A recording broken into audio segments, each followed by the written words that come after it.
Então, a ilustração das 10 virgens e dos talentos é profecia ou é alerta? O fim vai chegar quando Deus usar o reino dele para julgar esse mundo. Jesus descreveu essa época quando ele falou para os seus discípulos sobre a presença invisível dele durante o final do sistema de coisas. Já que essa profecia vai se cumprir nos nossos dias, precisamos ficar bem atentos aos detalhes do cumprimento dela. Só uma pausa aqui. O que está claro aqui é: a vinda de Jesus é uma profecia. Mas e quanto às ilustrações?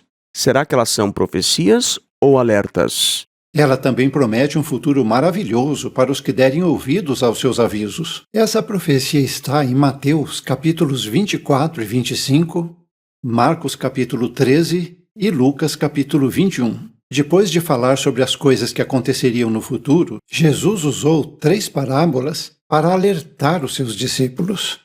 Para lá, eu vou tocar isso de novo para você. Jesus usou 3 parábolas para alertar os seus discípulos. Então me diga, essas parábolas são profecias ou será que são alertas para os cristãos? Jesus usou 3 parábolas para alertar os seus discípulos. Para alertar os seus discípulos. Para alertar os seus discípulos. Para alertar os seus discípulos. Ah, é para alertar. Engraçado porque o publicador do reino não concorda com isso. Ele acha que quem diz que é alerta é apóstata, menos quando é o corpo governante que diz. Primeiro, ele contou a parábola das virgens. Depois, ele contou a parábola dos talentos. E, finalmente, fez a ilustração das ovelhas e dos cabritos. As parábolas mostram que Jesus vai julgar as pessoas de acordo com o modo como elas agem. Olha que interessante, né, senhor publicador do reino? Porque o publicador do reino acha que dizer isso é apostasia. Mas engraçado porque o corpo governante está dizendo isso. O que é que ele está dizendo? O que significam essas palavras que ele disse? Que essas ilustrações não são profecias. Elas são alertas. De quê? De atributos. É disso que ele está falando. Só que o publicador do reino acha um absurdo quando eu digo isso. As 2 primeiras parábolas se aplicam aos que têm esperança de ir para o céu. E a terceira parábola se aplica aos que têm esperança de viver na terra. Tá, mas isso não é o que a Bíblia diz. Este é um entendimento escatológico, tarará e tarará, que envolve análise e a junção de vários textos, enfim. Mas vamos esquecer isso por enquanto e vamos focar nas ilustrações. Mas não importa qual seja a nossa esperança, todos nós podemos aprender dos alertas que Jesus deu nessas parábolas. Opa! Aprender da profecia ou aprender dos alertas, senhor publicador do reino? É interessante que logo depois de contar as 2 parábolas, Jesus falou do escravo fiel e prudente que daria alimento espiritual no tempo apropriado nos últimos dias. Me deixem só fazer uma observação aqui. Essa expressão alimento espiritual não é mencionada no texto. O alimento que aparece na ilustração dos personagens fictícios lá é alimento literal. Esse escravo representa hoje um pequeno grupo de cristãos ungidos, o corpo governante. Tá, só um pouquinho. Não sei se você sabe, mas esse entendimento surgiu apenas em 2013. Durante toda a história das Testemunhas de Jeová, nunca se entendeu o escravo fiel como sendo apenas o corpo governante. Isso surgiu em 2013, quando o corpo governante almejou o poder absoluto.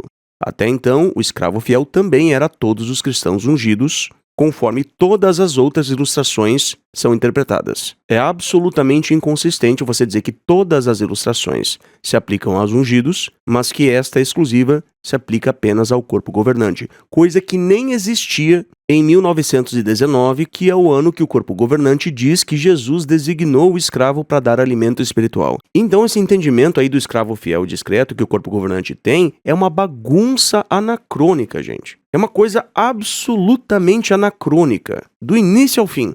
Eles dizem que o corpo governante foi designado como escravo fiel e discreto para dar alimento espiritual em 1919, mas eles só entenderam isso em 2013, ou seja, eles demoraram para entender a profecia que se cumpria neles quase um século depois. Só que, em 1919, não tinha corpo governante nas Testemunhas de Jeová. As congregações eram independentes da Torre de Vigia, totalmente independentes. Tudo era diferente. Não dá nem para dizer que é a mesma organização, gente. Então, pessoal, isso aí tá uma bagunça anacrônica e vai ter que mudar. Jesus disse que eles seriam recompensados pelo serviço fiel, mas também deu um aviso para eles. Ele falou do que ia acontecer se o escravo deixasse de se concentrar na volta de Jesus e começasse a maltratar seus coescravos. Se isso acontecesse, aquele escravo ia ser considerado mau, e como diz Mateus 24:51, ele seria punido com a maior severidade. Mas veja, aqui Jesus não estava profetizando que haveria um escravo mau. E isso é um aviso, não uma profecia. Meu Deus do céu, me explodiu a cabeça aqui e deve ter também explodido a cabeça do publicador do reino. Então, a ilustração do escravo mau, que é a mesma ilustração do escravo fiel e discreto, só que ele é o antagonista na ilustração, porque a ilustração tem dois possíveis desfechos. Ou o escravo será fiel, ou será mau, infiel. Estes são os dois possíveis desfechos apresentados na ilustração. Só que, desde o início, as testemunhas de Jeová ensinavam que esses dois possíveis personagens, os antagonistas, né? O escravo mau ou o escravo bom e fiel, eles eram profecias. Profecias que se cumpriram a partir de 1914. Este era o ensino. Jesus tinha voltado já de forma invisível em 1914 e já tinha designado o escravo fiel sobre todos os seus bens lá depois de 1914.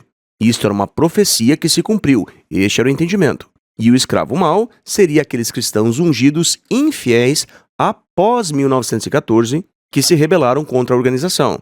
Então, o entendimento anterior era de que tanto o escravo mau quanto o escravo fiel eram profecias. Os dois haviam sido profetizados. Este era o entendimento. Só que, conforme vocês sabem, este entendimento foi anulado em 2013 também.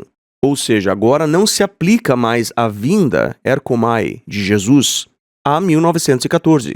Essa erkomai, essa vinda de Jesus, né, esse vir de Jesus, agora é entendido como sendo apenas na grande tribulação. Eu não sei se todo mundo sabe disso, gente. Se vocês não sabem, eu estou aqui realmente contando uma novidade para vocês. Mas isso está na Sentinela de 2013. Eu estou informado disso. Este é o ensino da organização hoje. Entretanto, visto que foi alterado o ensino, o entendimento, né, de que Jesus tinha voltado em 1914 e designado o escravo fiel e discreto sobre todos os seus bens, e também punido o escravo mau, né, por expulsar o escravo mau, que eram os ungidos infiéis, em 1914, esse ensino foi anulado.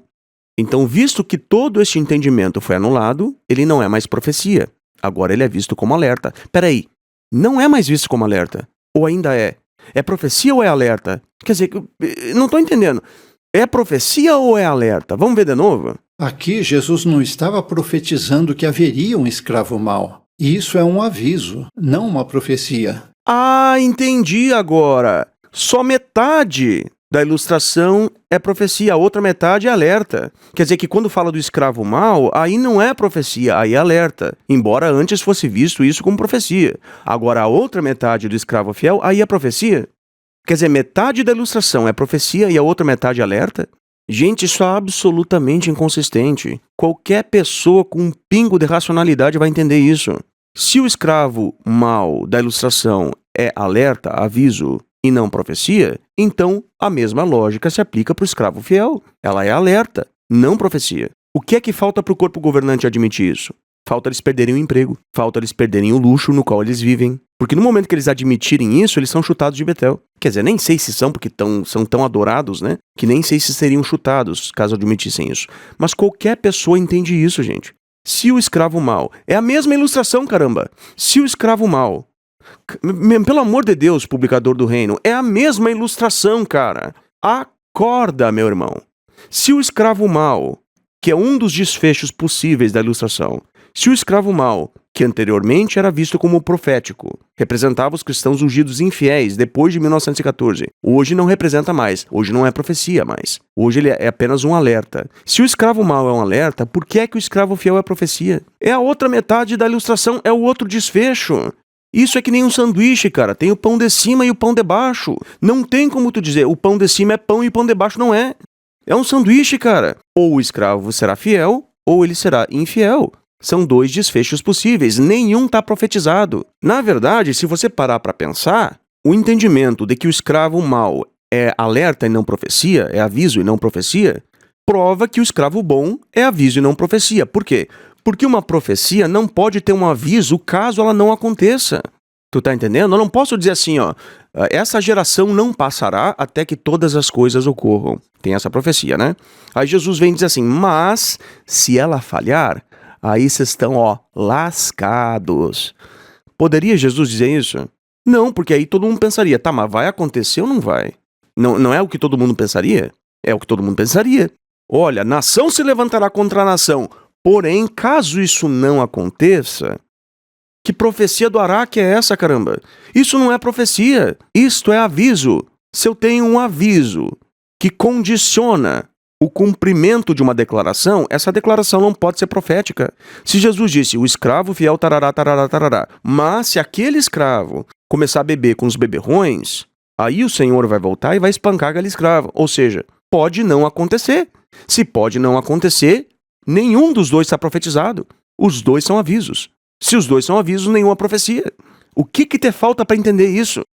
Qual é o aviso? Que o escravo precisa se manter alerta. Mas não é só o escravo fiel e prudente que precisa se manter alerta. Por meio dessas parábolas, Jesus mostrou que todos os ungidos precisam ser prudentes, fiéis e vigilantes. Como Jesus deixou isso claro? Na parábola das virgens, Jesus falou de 10 virgens que iriam acompanhar o noivo. Elas iriam acompanhar o noivo na festa de casamento. Jesus disse que 5 virgens eram prudentes e 5 eram tolas. E o que aconteceu com as virgens tolas? Diferente das virgens prudentes, elas não estavam preparadas quando o noivo chegou. Suas lâmpadas apagaram. E por causa disso, elas não conseguiram acompanhar o noivo na festa de casamento. Qual é a lição e o aviso que Jesus deu com essa ilustração? Ele mostrou que apenas os ungidos que se mantêm vigilantes e prontos é que vão receber essa recompensa. Mas Jesus não disse que haveria uma grande quantidade de tolos que estariam despreparados quando ele voltasse na grande tribulação. Aqui também é um aviso, não uma profecia. Então quando é bom é profecia, mas quando é mal é aviso. Você entendeu isso? Isso é absurdo, gente, isso é ridículo. Se o mal é aviso, o bom também é aviso. Ou seja, você tem que se comportar do modo correto que você vai ter recompensa. Se você se comportar do modo errado, você vai ser punido. É este o sentido das ilustrações. Mas aí todas as ilustrações se aplicam a todos os ungidos, todo o corpo de Cristo, mas apenas a ilustração do escravo fiel se aplica só ao corpo governante. Ah, pelo amor de Deus! Isso é simplesmente descabido, absolutamente inconsistente.